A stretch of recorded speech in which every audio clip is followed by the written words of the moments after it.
Welcome back. আশা করছি আপনারা সকলেই ভালো আছেন। তো আজকের এই ভিডিওতে আপনাদের সাথে এই ধরনের trading photo editing tutorial share করবো, যেগুলোর মাধ্যমে খুব সহজে ভাইরাল ফটোগুলো তৈরি করতে পারবেন। এর জন্য আমাদের ফোন থেকে জিমিনি অ্যাপ্লিকেশনটিকে ওপেন করতে হবে। ফোন থেকে আমরা গুগল জিমিনি অ্যাপ্লিকেশনটিকে ওপেন করব। ওপেন করার পর জাস্ট এরকম ইন্টারফেস দেখতে পাবো। এখান থেকে ক্রিয়েট ইমেজে ক্লিক করব। এরপর হচ্ছে এখান থেকে প্লাস আইকন থেকে আমরা গ্যালারিতে চলে যাব।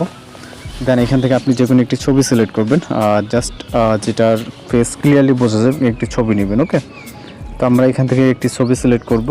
ছবিটি সিলেক্ট করার পর এখান থেকে অ্যাড অপশনে ক্লিক করবো, তাহলে টান অপশন। ওকে, পিকচার এখানে আপলোড হবে, জাস্ট লোড নিচ্ছে। পিকচারের সাইজ অনুযায়ী এখানে আপলোড হওয়ার জন্য সময় নেবে। এর ভিতরে আমরা মূলত একটি প্রম্পট কপি করবো, যে প্রম্পটের মাধ্যমে আমরা এই ধরনের ফটো জেনারেট করতে পারবো।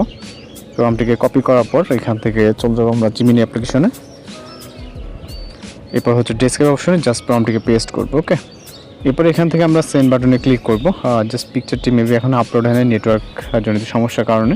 তো এখান থেকে পরবর্তীতে আমি একটি পিকচার সিলেক্ট করবো, জাস্ট অ্যাড করবো, সেম প্রম্পট দিয়ে আমরা এটাকে সেন্ড করবো। ওকে, যাই হোক, তো এখান থেকে পিকচারটি লোড নেওয়া কমপ্লিট হয়ে গেলে আপনি সেন্ড আইকনটি দেখতে পাবেন, জাস্ট সেন্ড অপশনে ক্লিক করবেন। ওকে, এরপর অপেক্ষা করতে হবে। এখানে সর্বোচ্চ গেলে 20 সেকেন্ডের মতো সময় লাগবে একটি ফটো জেনারেট হওয়ার জন্য।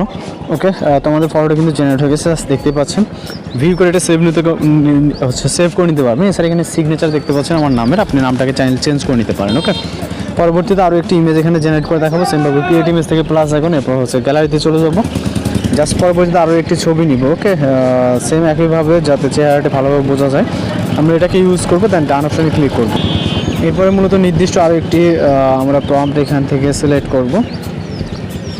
ওকে, প্রম্পট সিলেক্ট করার পর এখান থেকে আমরা ডেসক্রিপশন অপশনে পেস্ট করব। এরপর সেন্ড অপশনে ক্লিক করব। ওকে, এরপর অপেক্ষা করবো এখানে সর্বোচ্চ গেলে 20 সেকেন্ডের মতো। এর ভিতরে মূলত আমাদের কাঙ্ক্ষিত রেজাল্টটি চলে আসবে, ঠিক যেরকমটা আগের মতো এখানে দেখতে পেয়েছিলাম।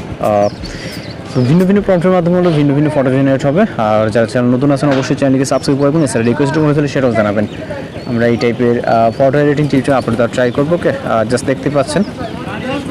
তো আচ্ছা, এইভাবে আপনি এই ধরনের ফটোগুলো এবং নেটওয়ার্ক ইস্যুর জন্য এখানে শো হচ্ছে না, জাস্ট দেখতে পাচ্ছেন। তো এইভাবে ফটো জেনারেট করে নিতে পারেন। কত সমস্যা অবশ্যই তার মধ্যে দেখা হচ্ছে পরবর্তী